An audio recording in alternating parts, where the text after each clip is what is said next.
बिस्मिल्लाहिर्रहमानिर्रहीम। अस्सलाम वालेकुम नाज़रीन। मारूफ एस्ट्रोलॉजर और बिजनेस कंसल्टेंट और रिलीजियस स्कॉलर मोहम्मद उसामा अली साहब हमारे साथ मौजूद हैं। उसामा अली साहब के साथ हम पॉलिटिकल मामलात पे बात करते रहते हैं।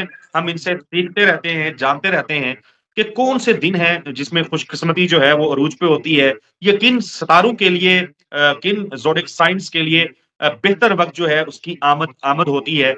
इस हवाले से ज़ाहिर है ये रहनुमाई करते हैं।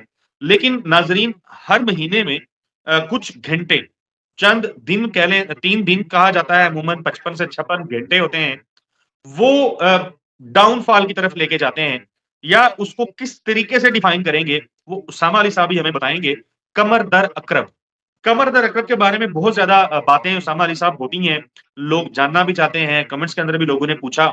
तो प्लीज एक तो बताएं कि ये होता क्या है कमर दर अकरब, इसका ड्यूरेशन क्या है, टेक्निकली भी समझाएं, और फिर बताएं कि कौन कौन से मामलात हैं जो कमर दर अकरब के दिनों के अंदर हूं तो फिर मामलात उलझ जाते हैं, खराब हो जाते हैं या मसाइल का शिकार हो जाते हैं।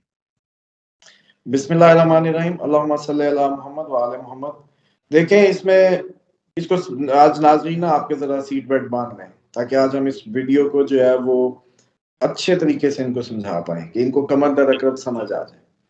देखें, चांद जो है ना फर्स्ट हाउस पे, फर्स्ट हाउस कौन सा होता है? एरीज। चांद वहां से शुरू हुआ, हम माना कि एरीज हाउस से, ठीक और है। जो स्कॉर्पियन है वो 1 से 8वां घर बनता है, 8th हाउस स्कॉर्पियन। अब अगर कोई भी चार्ट हम देखें तो ये जो ऊपर 1 2 3 4 5, तो 8वां जो है वो नीचे आता है। जो हम चार्ट बनाते हैं उसकी मूवमेंट का यूं 8वें घर ओके। का मतलब ये होता है कि चांद जब पहले घर में होगा एनर्जीज बड़ी अच्छी होंगी, अट्रैक्ट कर रहा होगा, बड़ा स्ट्रांग होगा, फिर दूसरे, फिर तीसरे, फिर चौथे, फिर 5वें में जाके, और जैसे कहते हैं वो जो आपका अरूज होगा, उसके बाद वो ढलना शुरू होता है। 8वां घर वो नुक्ता है जहां चांद अपनी एनर्जीज पूरी नहीं दे रहा होता, अब वीकर एनर्जीज। उस मौके पे जब आम एस्ट्रोलॉजी की लैंग्वेज में गरूब कहते हैं, गरूब से मुराद होता है कि वो गरूब, उनके तो एस्ट्रोलॉजिकल चार्ट में गरूब माना जाता है, तो 8वां घर गरूब में आता है। जैसे जी मार्स गरूब है, 8वें में जो भी चला गया नीचे नुक्कड़ में, उसको हम गरूब कह देते हैं, और 9वें 10वें से फिर वो अप होने लगता है। तो 8वें घर में या स्कॉर्पियन हाउस में चांद का जाना, मून अंडर स्कॉर्पियन कमर दर अकरब कहलाता है, जहां इसकी एनर्जीज इमोशनली बहुत वीक होती हैं। अब आ जाएं कि इस महीने में जैसे ये जो टाइम है वो 9 दिसंबर से 3:36 से शुरू होगा दोपहर के, और ये जाएगा सॉरी सुबह के, अलग सुबह के, सुबह जाएगा 3 बजने तक। दिसंबर सुबह 11 तक, 11 दिसंबर दोपहर 11 बजे या सुबह 11 बजे। ये तकरीबन जो 55 घंटे या 54 घंटे का दौरानिया बनता है, ये हर महीने ही आना होता है। कोशिश करनी चाहिए सबसे पहले तो मैं उन वालदैन को जिनके बच्चे अभी एक्सपेक्टेड हैं, बेबी एक्सपेक्टेड हैं, वो अपने ऑपरेट की डेट्स जो हैं आगे कर लें। कोशिश करें कि बच्चा इस डेट में, इस 3 तारीखों में, मतलब ये जो 9 से 10, अब 11 बन रही है, इसमें एक तो लोग कहेंगे कि जी फलाने कैलेंडर पे तो ये तारीख और है, मतलब इसके डिफरेंट हिजरी कैलेंडर्स हैं, तो आप जी। एहतियातन इसमें 9 पूरी शामिल कर लें, मतलब 8 की रात से ही समझ लें एहतियातन पीछे, और उधर से 11 का भी पूरा दिन रात तक कंसीडर कर लें, तो एक एहतियात हो जाएगी। तो यानी जी। कि जो बेबी एक्सपेक्टेड हैं उनकी डिलीवरी डेट्स या तो 7 को कर लें, 7 तारीख हम्म। में कर लें, हम्म। या फिर उसको 11 के बाद पे रख लें, क्योंकि आपको पता है ऑपरेट की डेट पहली प्लान डेट दी जाती है अगर वाटर बैग लीक ना हो, तो ये ये तो बच्चों की पहली एहतियात है। ये बच्चों की पैदाइश के दिन भी तब्दील करने चाहिए, मतलब कमर जी दर अकरब की वजह से। जी जी जी, अच्छा। क्योंकि वो बच्चा जो कमर दर अकरब में जो पैदा होगा, तो उसका मून साइन होगा स्कॉर्पियन, और अगर कमर दर अकरब में बच्चा पैदा हुआ तो देखने में ये आया है कि वो वीकर एनर्जीज लेके पैदा हुआ है। वो उसका इमोशनल जो इंस्टॉलेशन है वो बड़ी वीक होगी, इमोशनली बड़ा डिस्टर्ब रहेगा, और बचपन में बीमार भी रह सकता है, बड़ा होने के बाद भी इमोशनली डिस्टर्ब रह सकता है, रिलेशनशिप के मामलात में कभी भी उसके ठहराव नहीं आएगा, अचीवमेंट्स में वो बहुत ज्यादा जैसे कहते हैं अपने बल पे नहीं, हाँ लक डेस्टिनी में जो हुआ वो मिल जाएगा उसको। लेकिन कुछ कमा के कुछ फाइट करके लेना it's bit difficult for him. और Okay. अब इसमें कोई आप शादी ना रखें, इस दिन में कोई आप नया काम शुरू ना करें, सफर का आगाज ना करें, कोई भी ऐसी चीज जिसके लिए एक पावर दरकार है, क्योंकि आप हैं दुनिया के फाइल आप हैं, ह्यूमन बॉडी। उस पे अगर चांद की एनर्जीज वीक होंगी तो उसके अंदर जो जज्बात हैं या जो जज्बे हैं वो बड़े मांद होंगे। वो जो एक किसी भी इब्तदा में एक चाहिए होता है ना, एक पैशन, एक स्ट्रेंथ, वो बड़ी वीक होती है, जिसकी बुनियाद पे वो काम कहा जाता है पूरा नहीं हो पाएगा, क्योंकि आप उसका फिगर आउट शुरू करने के लिए जो एहतियातें करनी थी, आप जहनी तौर पे वीक होंगे, आप कहेंगे जल्दी कर शुरू करो। इसी तरीके से इसमें कोई जंग, कोई जदल, कोई फटा भी नहीं करना चाहिए। खान साहब की आपको बताऊं ओथ सेरेमनी भी कमर दर अकरब में हुई, वो भी पूरा ना हुआ काम। हलफ, हाँ जी, यानी इमरान हल्फ। खान ने वजीर आजम बनने का जब हलफ लिया तो वो दिन कमर दर अकरब का दिन था।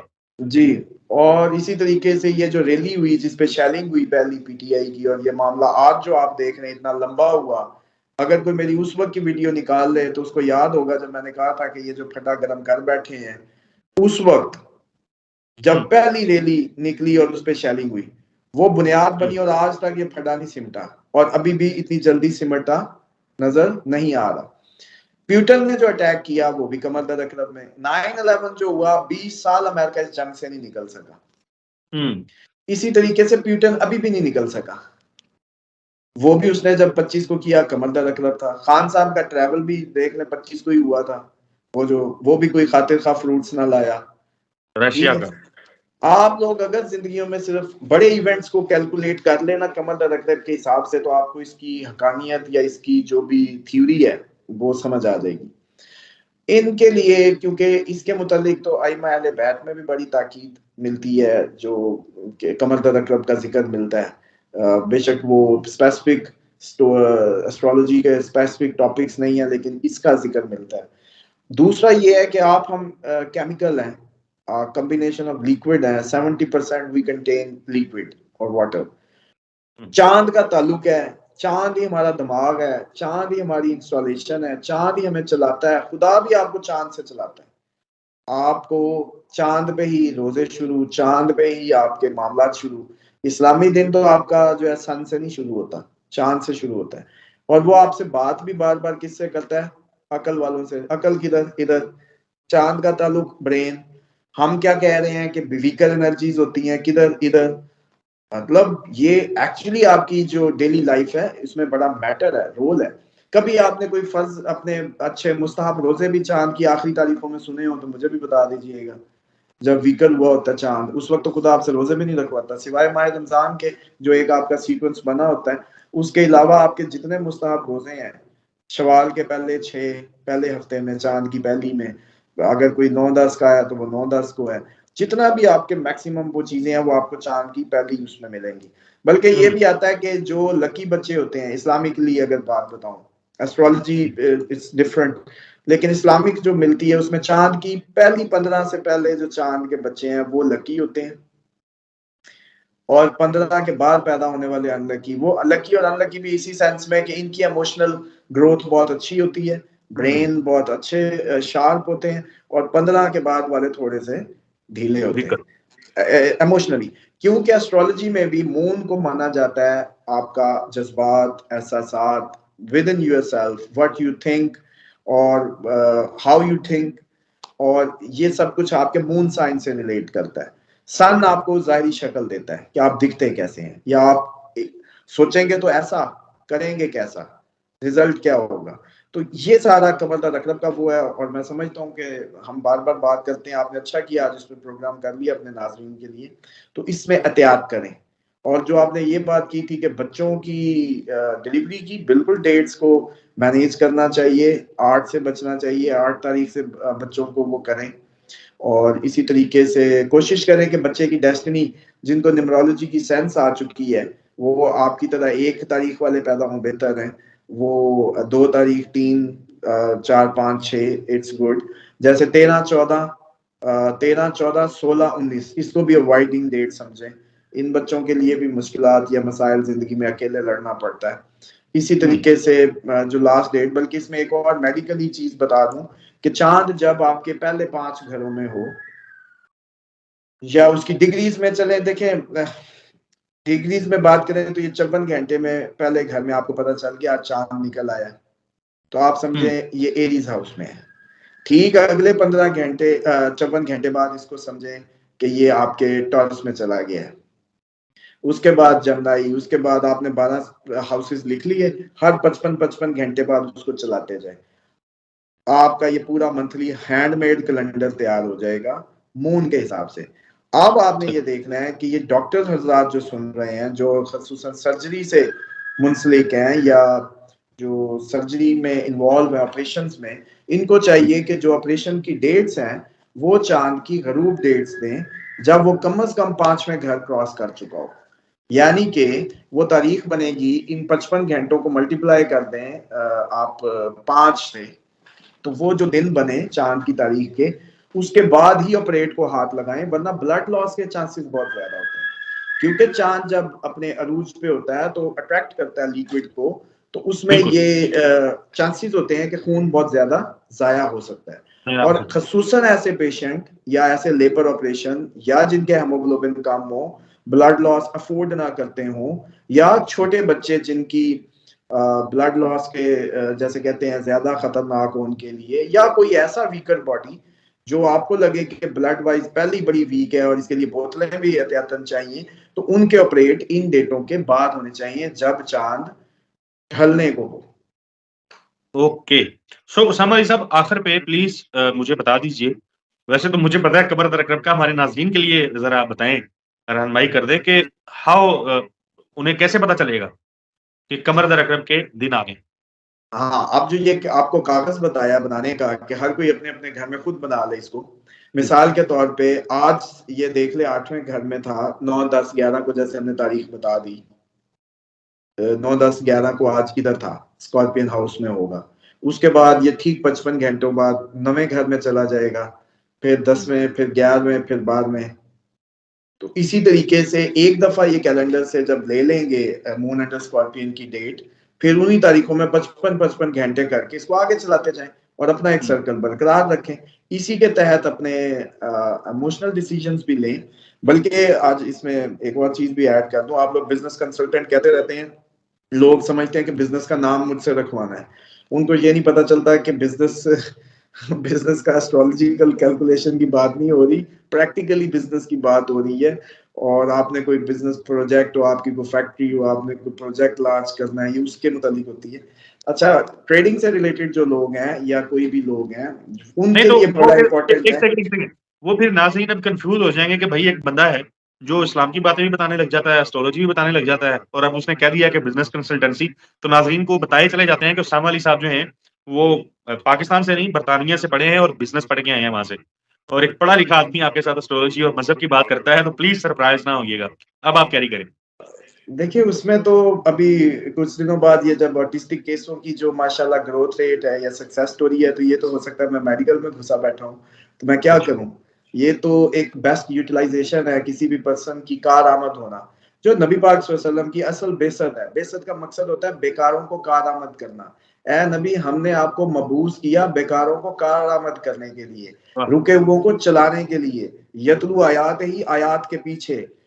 अगर कोई शख्स बेकार है, असल कुफर का फतवा तो वहां लगता है।